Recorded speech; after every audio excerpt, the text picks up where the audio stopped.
conference games, 9. So there'll be 14 teams. 5 teams you won't play. Maybe if you're fortunate, get to a championship game. One of those 9 that you do play are not a part of your schedule, and you get to play 10 by the time you get to December to win. No divisions, straight up 1 and 2 play each other, which is really what it is now. It's just there will be 4 teams, at least 4 new teams, 4 added teams in 2023 and 2024. But the part here, again, let's be honest, when Texas and OU, 2 mega monsters when it comes to logos and brands, popularity, eyeballs, and all of that stuff, and fan bases, when they decided to leave, there was. I will be honest. I'm going to cover whoever I cover no matter what. We will do our job. But there were parts, just like back in 2010, 11, 2012, where you wondered, is this going to be like the Lone Star Conference, or is this going to be the South? And I'm kind of joking there, but that's a good news. And Brett Yormark has to, by the way, he's going to be cross-checked on it. So if they don't go up, if it doesn't go up, then these kind of quotes, I don't think he would say that just to say it. Well, and I think naturally it just kind of has to. But then again, I know that you're also dealing with Oklahoma and Texas departure. I'm just saying, like, the natural evolution. But yes, you throw in the wild cost of inflation. Right, yeah. Like it's going to, have to in some ways go up just because. But yeah, certainly losing to Oklahoma and Texas would take a great deal of that away.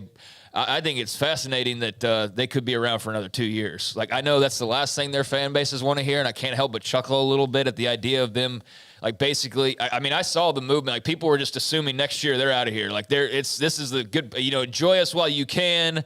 Lubbock, enjoy your ticket sales, even though they've proven that, Baylor's a sellout game now as well and all that. But it's just kind of funny because I can imagine there's some serious stewing going around in Austin and Norman about, not being able to get out as quickly as maybe they'd like. And maybe they still do, but it sure does not seem like that's going to be the case. And so you take all this tension and just, kind of the inner workings of college football and kind of the direction it's going, and to imagine Oklahoma and Texas still being around for another couple of seasons, it's cool because, it makes the conference more interesting with them and now new teams involved. It makes it a lot different and also interesting. But just been hard to have believed that the day that was announced that you'd be talking about them actually possibly reaching the end of this contract. But here we are. Yeah, I don't. And the thing is, like, yeah, you can maybe make the argument that they can make the money back, but you don't have to make the money back if you don't spend it, right? So you can make all the money and then make the money you're going to make and not have to make anything up if you don't get out of the contract early. If you just finish out the contract, you don't have to pay any extra money. You're starting negative 40 over in the books. Yeah, so you don't have to. You're talking about Texas and OU? Yeah, Texas and Oklahoma. They're going to pay money. No, but when the contract ends, they don't have to pay any. If they leave early, they have to pay extra money. Right. Okay. When the contract ends, they have to do starting off negative 50 in the hole. You're not paying money to get out, so you're not starting in the hole. And if you don't have to do that for whatever reason, then you don't have to start out in the hole. You could just start out in the black. They're gonna make, again, we'll have Mac on at 420, Mac Rhodes, and get a little bit more feedback on that. But that exit fee is still there. The penalties is something they might be able to get out of if they stay through 24-25. And I still would love to know, when were they planning on announcing this? Like, if their intention is to stay throughout when were they going to announce they were heading to the SEC? There was always the thought they might pull that trigger back in October. There was thoughts that it could be after the year. When were they going to announce their intentions to leave for the SEC? There's a certain amount of time you have to do it before you leave based on the end of the grant of rights. So that would have, I don't know, is it 24 months? There's 2 more years to go, 2.5 more years to go. Yeah. Brett Zorman popped it last summer. So, it doesn't really matter in the long run, but I've seen an awful lot of just hypothetical talk in college football circles here lately. So, yeah, one hypothetical I have is, when was that announcement going to come down had Brent Zorman not broken that story when he did, given that a year has already passed, more than a year has passed, 2 more years still potentially to go. I know you've got to give, 18 months or whatever it is. So would they have waited, 6 months from now? Would we have finally heard that for the very first time, or would it have been a bit earlier? I guess we'll never quite know. Maybe one day Del Conte or Castiglione will talk about, what the original plan was, but it does seem like it got kind of blown up Well, obviously it got blown up. To what degree, I'll always be kind of interested in just those inner workings. Dennis Haiti on the chat room, who is very much in tune to a lot of things when it comes to television, markets, all that. And he doesn't always agree with some of the things we discussed, but he's here. We appreciate his loyalty because we've gone after each other a couple of different times and others. But that's kind of part of what we are. We agree to disagree. Sometimes we go beyond that. Not so much Dennis, but he just put up the note about the Tennessee-Alabama note. He didn't give the number. Remember what Alabama-Texas was? 10 million? Yeah. This is from Go Vols 247. Is this going to be a part of Off the Radar? It usually is, but go ahead with this one. I mean, with this one, go ahead. It was above Texas and Alabama. It was well above Texas and Alabama. 11 million, nearly 600,000. That's about $1 million more, I think. Yeah. I don't know the exact Texas number, but I think they had like 10.5 or something. So that's 11.5. That's $1 million more. Yeah. So imagine when you add Texas to that SEC mix, and then of course Oklahoma as well. You're starting to see. Is there any doubt? And Dennis brought this up. You have the NFL; it's the most powerful 800-pound gorilla anywhere. And then college football ahead of Major League Baseball, the NBA, or anything else. And that's a massive number. Good for them. Good for college football in general. But that doesn't even scrape like big regular season NFL game. It's like a third of a big, massive NFL crazy. game. It's absolutely crazy. Which watching like parts of last night, I don't understand why. And then I do. It's gambling, and that's sports betting is and why the NFL is so popular. Yeah, Yep. That's why it is, because it's not the product a lot of the time, at least not lately. At one point, the game peaked out at 17 million. That's I can believe. Very much on par to Alabama LSU in November of 2019. I wonder if you would have asked most fans, because I did see, a lot of ratings talk about how big the number might be. I'm fine with talk like that. I just hate it when it's like, well, let's compare it to this. Like that's the stuff that bores me. But I wonder what the average person interested in that sort of thing would have guessed, the over-under of that number would have been. Like, would they have started with like 12 million?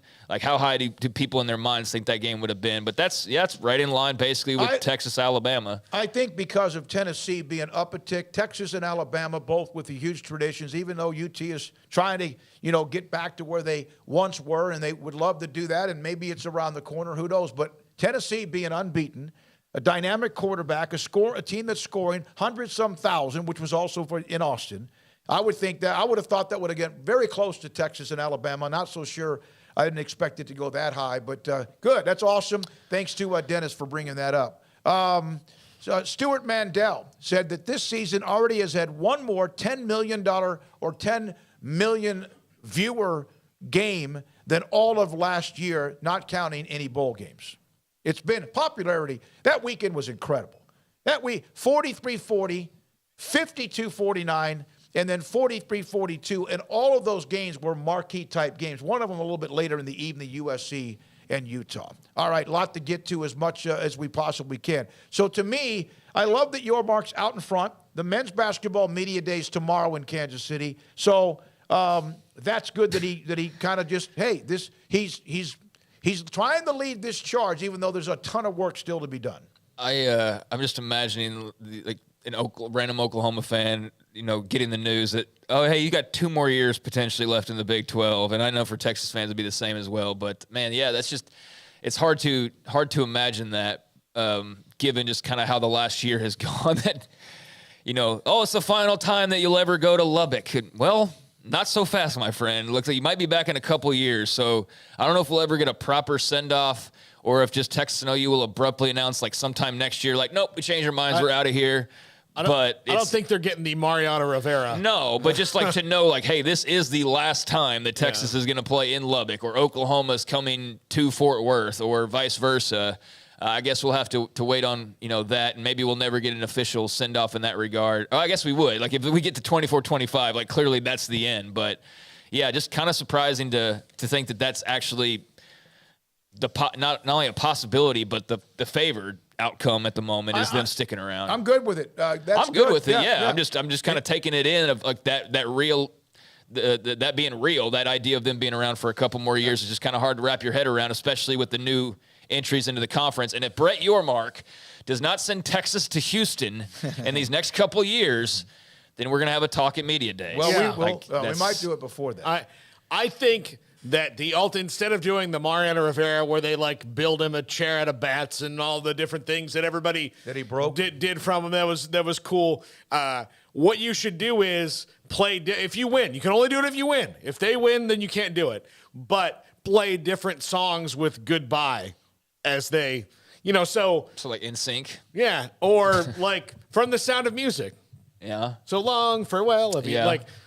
Like that's a good one. Anything with goodbye in it, and like everybody gets to pick a song. All the other teams get to pick a song, and that's their if they beat Texas or Oklahoma song. All right. No, you might be. Think I'll about pitch it to Brett. the emotional ups and downs since that day Brent Zorneman broke that story, and then everything kind of they react to it, and then there's a few other conferences affected, and then there's a little bit of a quiet time, and then bam, there's USC and UCLA, and then there's that again. How many of you immediately said there would be the death of the Big 12 the last 10 or 12 years, and by the way, the death of the Pac-12, the death of the ACC. And here we are in college football this year, even with the Big Ten and the SEC with some really high-level, elite-type teams.